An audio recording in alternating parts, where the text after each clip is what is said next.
Bismillahirrahmanirrahim. Assalamualaikum warahmatullahi ta'ala barakatuh. Alhamdulillah Rabbil Alamin. Wassalatu wassalamu ala syarafil anbiya wal mursalin wa ala alihi wa sahbihi ajma'in. Alhamdulillah, with the grace, mercy and love of Allah subhanahu wa ta'ala, we continue our da'wah on life coach training program from Positive Islamic Psychology Center and Khalifa Education Foundation. And we are giving you ideas and training in Islamic motivation, coaching, mentoring, counseling, and vibrant way of life in the 21st century. Inshallah, once you understand the fullness of Islamic Sharia and the fullness of Islamic psychology. All right, and it is very important that I am giving this message, this recurrent message, that humanity is at a knife edge. We are coming to either a full destruction of this modern civilization, which I have given you the idea because of the ontological basis of materialism as a basis of life and a basis of everything, the basis of progress, the basis of living, the basis of belief system, and so on. So we are at the life age now. Because of materialism for the last 300 years, we are actually getting into a situation where this destruction of this human civilization is very, very near. All right, because this dominant 300 years of worldview of materialism brings about a destruction. All right, so it could be the last call now, because as I mentioned to you in the various videos in the past, the last call is basically Allah has given this opportunity for this civilization to change, to take its course, to move away from the destructive paradigm of greed, of oppression, of injustice, of just treating this Mother Earth or this good earth as a garbage dump. So what we do now, because we are treating this as a nothing, we are just pumping the CO2 level at such a high rate that temperature is rising, and when temperature rise, species of insects and bacteria, even viruses, coral reef will start dying. Now we are in the process of the sixth mass extinction, and the heat sink that we have pumped into this earth because of the fossil fuel industry for the last 150 years will take its own course. How severe, how bad it is, Wallahu alam, only Allah knows. But if you read all the material by the climate scientists, more than 25,000 of them, and the summary report is the Intergovernmental Panel on Climate Change, the consequence is dire. Now we have the highest temperature ever, 3 degrees globally, just this August. So very, very high. All right, so if that happened, then many species cannot adapt, and when they cannot adapt, they will die. Many plants cannot adapt when there is extreme heat and extreme drought and extreme cold. When that happens, then we will have a mass extinction of species and a mass extinction of our food source. So we will have a mass extinction of humanity, like it or not. Where are we going to get our food when the temperature rises 4 degrees? Because at 4 degrees, it will be almost like a end of civilization. All right, at 6 degrees, we will be gone. At 8 degrees, everything is gone. But the heat sink that we have put into this CO2 into this earth, and the heat absorbed per kilowatt hour in the surface of this earth has gone beyond the threshold. That is my belief, and that is the belief of a lot of climate scientists. So this ongoing saga of the destruction of our own human civilization, according to IPCC, we have 10 years. Hopefully that they are right, but according to some scientists, we have only about 2 years. So whichever is their view, this is the last call. So at this moment, critical moment in human history, we must bring humanity away from the materialism to idealism. All right. So if we have non-Muslims who are now perpetuating the idea of idealism in terms of that this world is a conscious world, even it is panpsychism or is a pantheism, whatever is the ideological framework, all right, we must bring about for them to understand the mind of God finally, because in Islam everything is coming back to the nature of the creator who created this universe, and there must be a purpose and meaning in life. So if they move into this, then we will have almost similar ideas, all right? Even though our definition of Allah or God will be slightly different. They have this idea of the mind of the, for example, like a lot of this group of people, they use the word, okay, conscious or the cosmic mind, or the mind at large, the mind at large. They have this form here, they have this absurdity to call God. But some of them are now calling the mind of God. Alhamdulillah, that's good. When you talk about the mind of God, you talk about absolute consciousness, then we can talk about why, from the perspective of revelation, why we are here. Because if you talk the mind of God, you talk about existence, that all existence is, even material things, is coming from the realm of mental or the realm of consciousness. So consciousness is a basic building block of our existence. For example, like panpsychism, consciousness is like space-time. So consciousness plus space-time is the building block of our existence in terms of the material things that we see. Okay, fair enough. That is the panpsychism view of building blocks, like Lego, that you put this plus this plus this, then you have a conscious human being. Okay, but that doesn't solve the hard problem in totality, because you must have, if you say that this building block, this Lego block, who is the one who put this building block together? So then you have to go back to, again, you got to go back to the cosmic mind, or the cosmic consciousness, or the absolute consciousness, or the mind at large, or whatever terms of definition, because then you have to acknowledge there is a supreme. You do not want to use the word being supreme consciousness, but beyond supreme, because consciousness is an attributive aspect. That's why in Islam, ilmu kalam and the metaphysics of Islam, later on I'll go into quite very detail into this. For example, like our ilmu kalam, all right, in this prolegomena to the metaphysics of Islam by Said Naqib Al-Atas. Okay, he is an old man now, alhamdulillah, he's still alive.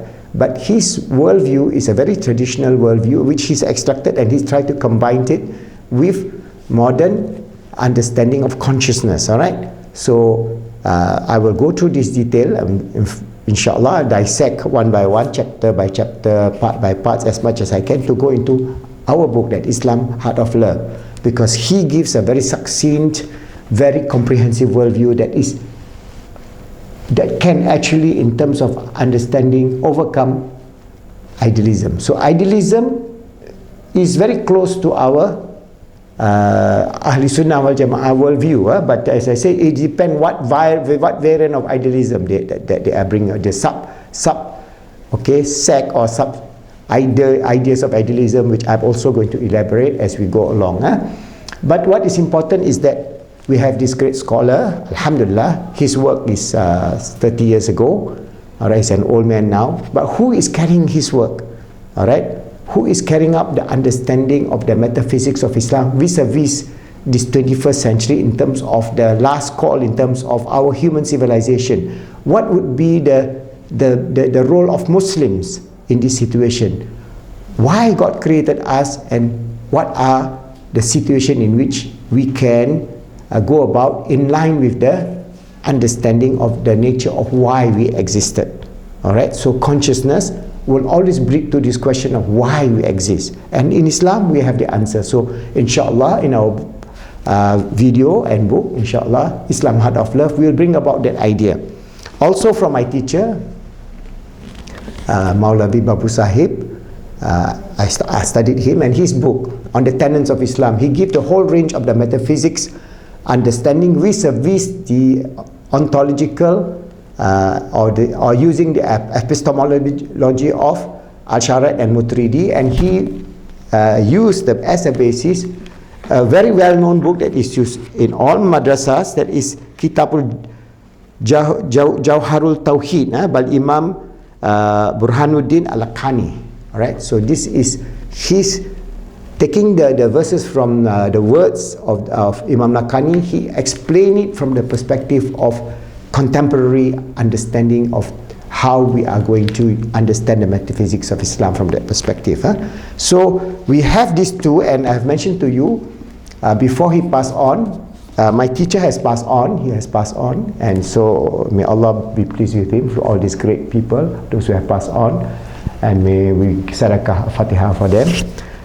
My own mentor and friend, Professor Muhammad Mahdi Jenkins, he also has passed on.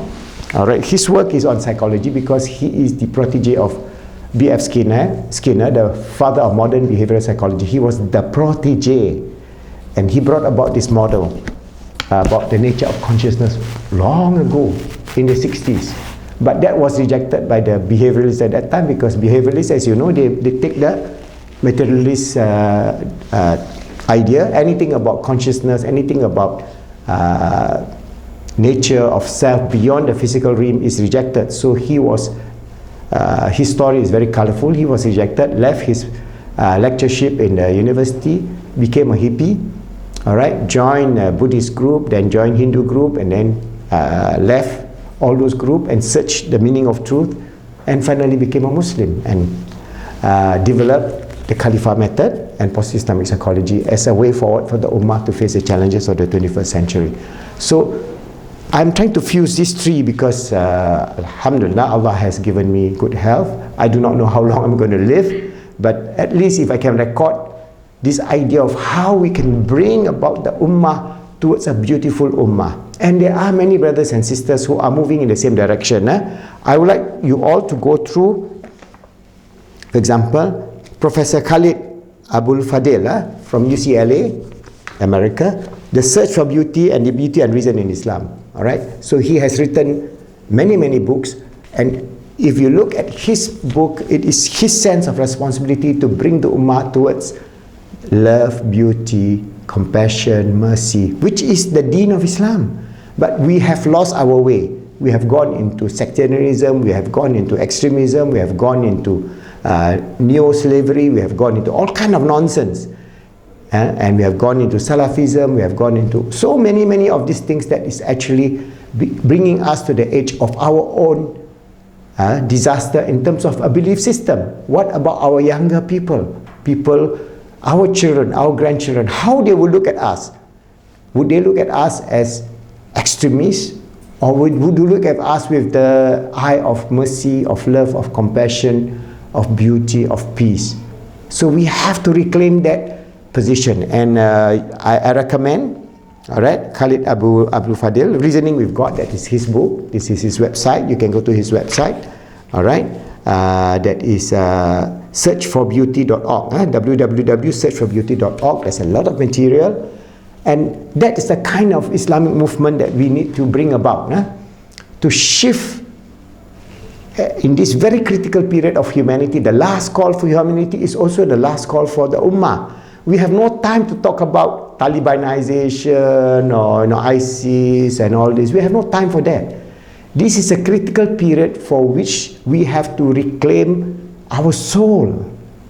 All right? What if Allah does not permit this civilization to continue in 30 years? Then within 30 years, then everything will fall apart. The civilization that you know, the handphone that you know, the internet that you know will all fall apart because there's no food. Billions of people will be migrating. Where? Sea level will be rising. Where are we going to go? Where are we going to run? We have nowhere to run but to Allah subhanahu wa ta'ala. So even if that happens, if we prepare ourselves now, if that calamity is going to be a small, qiyamah, we have to go through it because of the evil that we have done, the fasad that we have, the corruption that we have done on earth, the destruction that we have done on earth are all un-Islamic. This is in the Quran, and I'll give you more details of that as I develop this Islam Heart of Love of how we can shift from that destructive way of life to a balanced, integrated way of life based on Iman, Islam and Ihsan, based on love, based on beauty, based on realization of the grandeur of the goodness that Allah has given us and living in goodness, knowing our duty, because we have one whole chapter on stewardship in our post-Islamic psychology, because that's the only way to change the mindset of the Ummah. The psychology of the Ummah must be a psychology of stewardship, the psychology of being the Caliph of Allah. and expressing and living the Khalifahood onto ourselves. Always knowing the very fundamental idea of being the Caliph of Allah, our great scholars have mentioned, and we have distilled it into three major ideas, that if we follow that, then you follow the deen. Basically is always strive to make yourself good. That means ourselves, our family, the closest, then help others to be good. That means the society is good, and make this world good, clean and beautiful. Are we doing that, or are we destroying this earth, pumping more CO2 into this earth, or are we planting more trees? So the easiest thing we can do is maybe plant more trees, do good things, do good deeds. Hopefully we can avert this climate disaster and avert the destruction of the civilization that we know, that we can move from this so-called modern civilization to a new postmodern holistic civilization based on revelation, or if they are not going to revelation, at least based on idealism and comprehensive way in which we can help each other to make this world a better place for all living creatures and all resources on this earth, and most important, to live as brothers and sisters, as human beings, in beauty, in love, in mercy, in compassion, knowing and striving to fulfill our role until we return to Allah subhanahu wa ta'ala, knowing that we are His Khalifa on this earth, always striving to make ourselves good, helping others to be good, and making the world good, inshallah.